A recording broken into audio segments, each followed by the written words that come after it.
سب تمہارا کرم ہے آقا کی بات اب تک بنی ہوئی ہے۔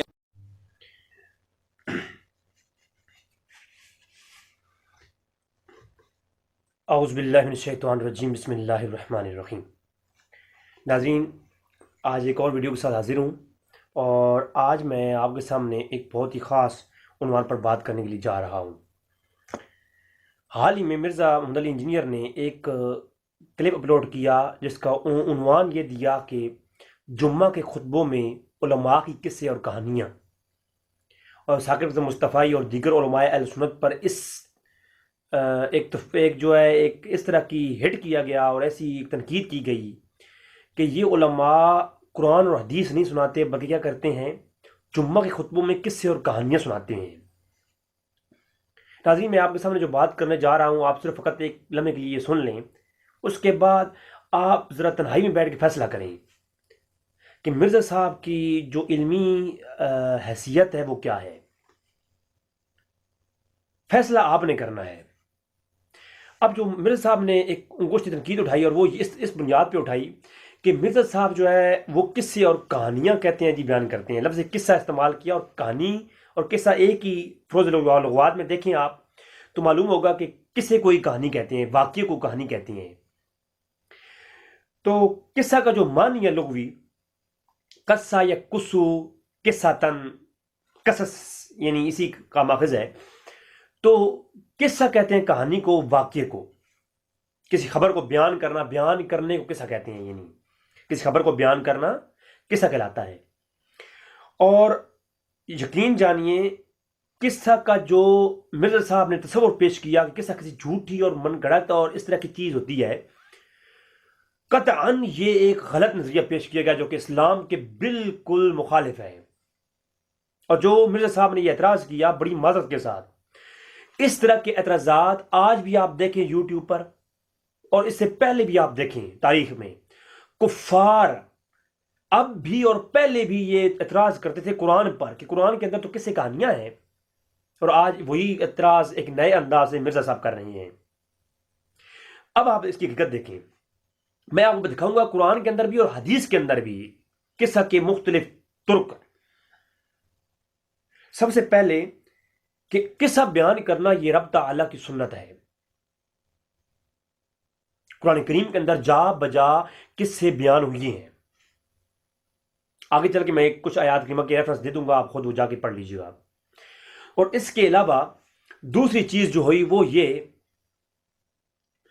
کہ اللہ کے رسول صلی اللہ علیہ وسلم نے بھی قصے بیان فرمائے ہیں، بلکہ ممبر تشریف فرما ہوئی ہے حضور، اور باقاعدہ طور پر روایت کیا کسی کو، میں آگے چل کے وہ بھی ریفرنس دوں گا۔ صحابہ اکرام کی بھی سنت ہے، علماء کی بھی سنت ہے، سلف صالحین کی بھی سنت ہے، کسی دور کے اندر بھی قصہ بیان کرنا ترک نہیں کیا گیا، بلکہ تواتر کے ساتھ، جیسا قرآن میں قصے بیان ہوئے۔ اب قرآن کریم میں آپ دیکھیں تو مومنین کے بھی قصے بیان ہوئے، جو ہے پرہیزگاروں کے، متقین کے بھی قصے بیان ہوئے، اور پھر گناہگاروں اور فساق کے بھی قصے بیان ہوئے، فرعون کے بھی قصے بیان ہوئے۔ تو عبرت کے لیے بھی اور نصیحت کے لیے بھی، تفکر کے لیے، فضائل کے لیے، ترغیب اور ترہیب کے عنوان سے قصے بیان متواتر اسلام کے اندر ہوتے آ رہے ہیں، بلکہ علماء نے باقاعدہ طور پر کتابیں لکھی ہیں، اور قرآن میں سورۃ قصص کے نام سے پوری سورت نازل ہوئی، اور علماء نے اس عنوان پر، قصص الانبیاء کے عنوان پر اور دیگر قصاص کے عنوان پر، فضائل کے بیان کرنے میں، کسی کو سمجھانے کے لیے، نصیحت کے طور پر قصہ بیان کرنا اور نصیحت کرنے کے لیے مثال بیان کرنا، یہ تو قرآن، حدیث، اللہ کے رسول، صحابہ کرام اور اجماع امت۔ تو ناظرین، یہ ایک تسلسل ہے باقاعدہ طور پر قرآن کریم کے اندر بھی، اور باقاعدہ طور پر حدیث کی کتب کے اندر بھی، اور اجماع امت ہے۔ علماء ہمیشہ سے جو ہے یہ قصے بیان کرتے آ رہے ہیں، حضور نے قصے بیان فرمائے، اور قرآن کریم جا بجا قصے بیان فرماتا ہے۔ بلکہ میں آپ کو سامنے کچھ آیات کریمہ کے حوالے جات پیش کر دیتا ہوں۔ سورہ یوسف کی آیت نمبر 3 اللہ فرماتا ہے، نحن نقص علیک احسن قصص،